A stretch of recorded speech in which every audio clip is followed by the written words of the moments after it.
Hello and welcome down onto the tech desk, and in today's video we're going to be looking at a couple of JoyCons. These are from NYXI, these are the Hyperions, but they are in transparent. I did a video a while ago on these are the Hyperions, the original ones. I got asked a lot of questions, what's the difference between these and the transparent ones? Well, not much as it happens, as I've been testing these for a couple of weeks. I've had these for a few months, and I thought I'd make a video just to go over these, because these, you might consider these over the kind of like original Hyperion, so because there's a couple of really neat features about these. If you've been a part of a channel for any time at all, you'll know that I've been using NYXI JoyCons for ages. I think they are fantastic. I've used the Athena ones, the Hyperions, and been using these now for a couple of weeks, and they are brilliant. They are superb quality, and I'm going to go through the video of all the different features, and there's a couple of really cool features about these JoyCons. So if you are looking for JoyCons, third-party JoyCons that are cheaper than official ones, definitely look these up. So this is the box that it comes in from NYXI Hyperion wireless controller for NS, Light and OLED. I have my OLED here, obviously works for the original Switch, and it also works for the Light because it works off the Switch as well.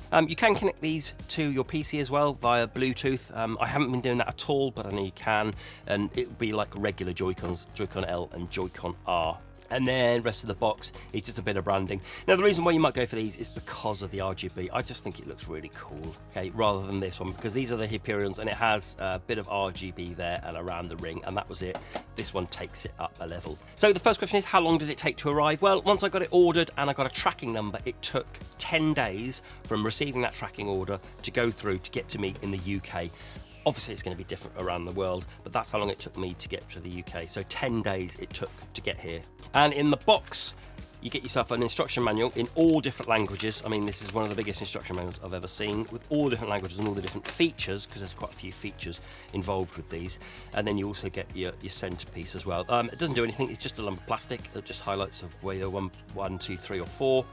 Nothing else, so you can't charge with these with this. And then finally you also get yourself a USB Type-C cable, which is okay. I've put it somewhere, I've used it somewhere, and so I haven't actually got it at the moment, but I do have a cable here because I'm going to be talking about charging these up in a bit. So I've got my OLED here, as I said. Now connecting them to the OLED was as simple as putting it onto your Switch and then you're pressing the home button, and what it does, it connects to the Switch. So had this been the first time I was connecting my Switch, it would do exactly the same thing. Okay, so then you wake up the Switch like that. While we're here, we're going to do a little bit of testing. So does it wake up the Switch, which we've already seen? If I just hold down the home button, yes, it does wake up the Switch.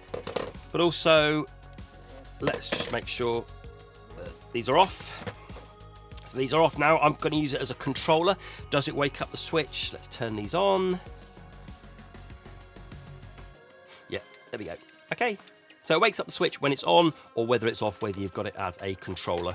Now while we're here as well, let's talk about charging them up as well. So if we click on here and look on the JoyCons, as you can see here, I've got it attached to my Switch. This one hasn't got much battery, this one seems to have got a full battery, and it is charging off of the Switch. Now the way you charge these is you can either put them on your Switch, which it will charge, no problem at all, or you can plug it into here. There's a USB Type-C. So if I plug the cable in there, so this is charging now, and if we go into the JoyCon menu here, you'll see, there we go, it's off the Switch and it is charging. So if I'm just going to put these on here just because it makes it easier to hold. Talk about the JoyCons themselves. So on the left hand one here we have a thumbstick, which we'll talk about in a minute, a minus button, a D-pad, a T, and a screenshot button, and then on the back we have what they call ML, which is a trigger button, and then on up here we have an M, we have a vibration button, and then we have L and ZL, which are both digital. On the right hand side here we have the plus button, we have X, Y, A and B, thumbstick, home button, T button, and then again spinning over we have M and vibration and the triggers, and then MR there. So let's talk about the buttons. So the buttons are all pretty standard really, all these ones are pretty standard. These ones just feel like regular buttons. There's a certain amount of click to them when you press them in, so there's a little bit of feedback to them. I think they're fantastic, they do the job very well. They're nicely raised up so you have no problems reaching them, and from the thumbsticks, really comfortable position to reach the buttons there. Spinning over here, this D-pad is brilliant. As I say with all my controllers and JoyCon videos, D-pads are a personal opinion, but I think this D-pad is great. There's definite feedback each time that you press it. Okay, so you're gonna get a little bit of a click when you press it, and there's hardly any movement when it's pressed. I really enjoy using this D-pad. And then the buttons out here, they all feel great. They all just feel like regular buttons to me. And the triggers, they feel fine. They're in the normal place. Digital, yeah, a little bit of feedback on there. More clicky up here than on here. This is more of a dull thud. And there's a little bit more of a click up there. Very, very comfortable, all of these buttons. And then the superstar bit are about these back buttons as well. These back buttons are perfectly placed, like perfectly placed. You have to rest your middle finger on there, like so, and then just to tap it like that. Nice little click as well. I think these buttons are brilliant. They're in a perfect spot to be able to press. And then we have the thumbsticks. I'll go through the dead zones bit in a minute just to run you through that. I go a little bit more detail on my other video for those, but I will run you through on these.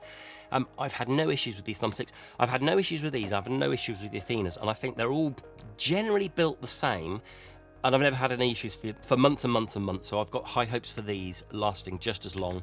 And then when you click, it feels the same as these ones. It's a little bit hollow, but it's a definite click to it. And there's force needed to press down on it. So all in all of the buttons are fantastic. I don't think anyone could ever complain about any of these buttons on here. Very comfortable, very easy to use, nice feedback on all of these buttons. And as with most Joy-Cons, third-party Joy-Cons, you're going to get around 8 to 10 hours worth of play after a couple of hours of charge. I haven't done anything scientific on these, I'll be honest with you, because I've never really had them out of charge, because when they're on the Switch, I'm either plugging them in or I've got them docked. So this is my version 1 dock with my OLED Switch, and you're likely to definitely use out of the bottom USB, maybe out of that one, but probably not. So really, it's going to be just one USB if you're going to have it docked. Okay, so let's go over the functions then. The functions, they've got quite a lot of things. I don't use most of them. So there's a turbo. There's two types of turbo. There's the turbo that's manual, so you can set the turbo to be any of the phase buttons, and then when you hold down, let's say for example, I've got A, so I hold down A, and it will do it as I hold it down. Or it also has auto turbo, which means you can set it to A, and it does turbo without you touching it. Okay, so there's two different types of turbo for that. Also, you can change the vibration as well. So let's just go into here while we're doing this. So on the back here, we have the squiggly lines, which is vibration. You press that and it will change the vibrate. You've got to do that on an individual level, and that does 4 different types. So I guess 25%, 50, 75, and 100%. And just press that to want it to be. So that's off, and then 1, 2, 3, and then 4, which is the most powerful. It's not HD rumble. I don't know any other Joy-Cons that do HD rumbles other than official ones, so you're not really missing out onto anything other than other third-party ones, so it's not HD rumble. And then the turbo as well works the same, so you set the turbo onto these, and you can also do macro as well, so you can do a macro of buttons, but I never use turbo. I just have the vibrate up to about 50%, which is good enough for me, and I've never really used the macros as well. Some of my functions are there if you need it to. Let's talk about the standout feature, and that is the RGB, the lights on here. Okay, so I'm just going to knock the lights down a little bit. Okay, so this is the main difference between these and the Hyperion. So as we said, the Hyperions, if I just fire these up, Hyperions have a red strip there and a red circle around there. These go one step further and have it all around the thumbstick, and then all the way down the bottom here. The way you change it is exactly the same on the Hyperion. You hold down the T button, which is on the front, and then let's take this off. T button on the front, and then you click your stick in. Okay, so hold down T and you click your stick in. Nothing happens. Then you take your thumb off, and then it changes. Okay, so T. So we've got red, kind of like a yellow, blue, green, purple. Something like an orange, a white, and then we have a multi-colour. If you wanted it breathing, you hold down T and then you double tap that, and then you can have all the different breathing colours. And then if you hold it down again and double tap, it goes onto the breathing of all of the different colours here. Now the colours don't move, they are just stayed the same. So as you can see, it's, if I just change it over to all of the colours, there we go. So it's blue around there, green, bit of red, and then it's kind of like a greeny blue around there. That stays the same. And exactly the same with this one. So if I hold down T and snap, T and snap, to the multicolours. There we go. It's more of an orange to a yellow, and the red, green, blue there. So they stay the same like so. Now what you're going to ask is does it stay on? So let's pick a colour. Let's pick red for this side and blue for that side. So we've got blue and red. What I do is turn the switch off so these turn off. Okay, so that's off. Now what we're going to do is we're going to turn these on, and this one was blue, this one was red. So let's turn that one on and that one on. There we go. Okay, so if you do turn it off and you turn it on, it does stay at the same colour that you turned it off. Okay, it doesn't default to red, or it doesn't default to a certain colour. And then one final thing is you can change the brightness as well. So easier if I just take this off. Hold down T and do the stick up, and you can feel it vibrating, and it goes brighter. Turn it down and it can go dimmer.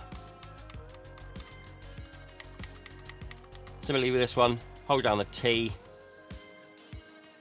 and then up to brighter and down to less bright.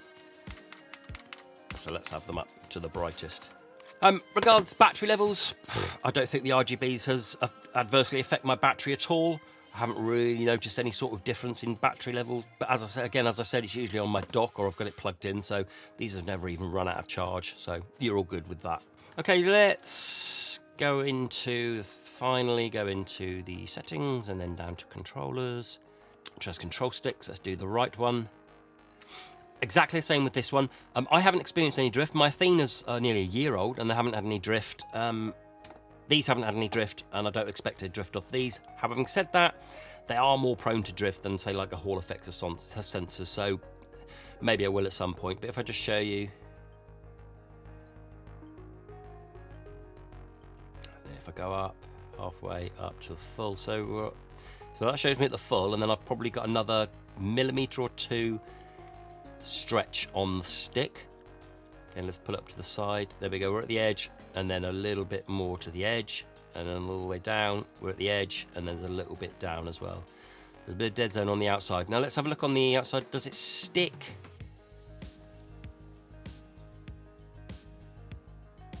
No, it doesn't stick, because sometimes you get these third-party Joy-Cons that stick on these 8 points here. There's none of that here. Okay. Go slowly all the way to the outside, and then there's a couple of millimeters all the way to the outside, couple of millimeters extra on the top there, all the way to the outside, and a couple of millimeters extra out there. Now if we look at the other one,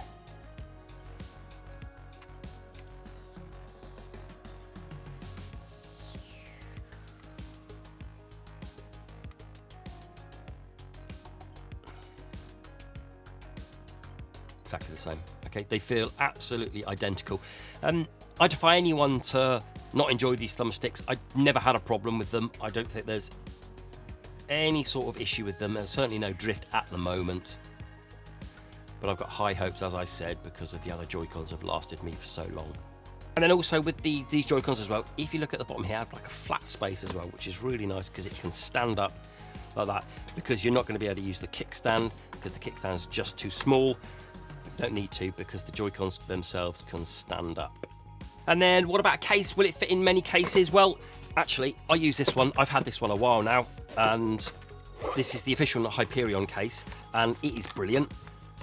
It fits in there perfectly. It's obviously made for it because it's made by the same company. And if you look here, they just has this beautiful inner lining.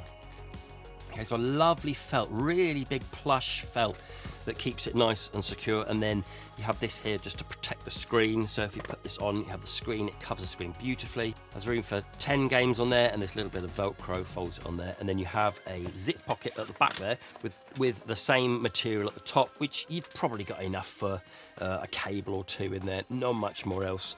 And then when you fold it over and zip it up, nice carry handle on there. Decent enough protection for me. You could still press the sticks in, but it's good enough protection. And it's kind of like an Animal Crossing theme on it. So this is an excellent case. So if you are getting one of these, get this case as well, because it's made for it, and I think it's fantastic. And then finally, what we said about in the beginning was the differences between the Hyperions and these ones, the transparent ones. And really, there's only two differences, okay? The first one is the obvious one, the fact that it's transparent with the colours, okay? That's the most obvious. Other than that, they're all very similar, apart from the feel. So with this one, the transparent one, it is smooth plastic all the way over, perfectly smooth all the way around, okay?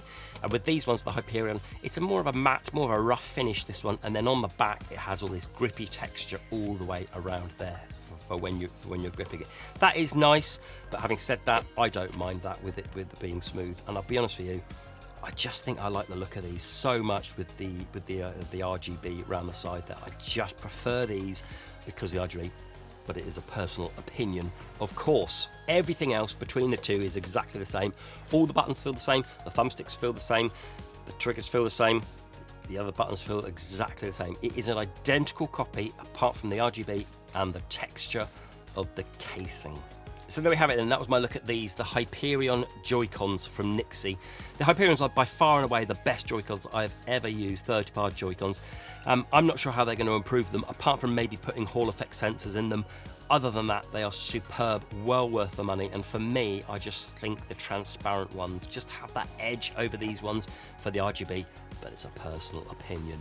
Okay, what I'll do, I'll leave links down below where you can get hold of these. I will have a discount code, as I've got a discount code for their website. So if you do want to pick these up a bit cheaper, go and have a look in the description. Do stick your thumbs up, do like, and until the next video, bye-bye.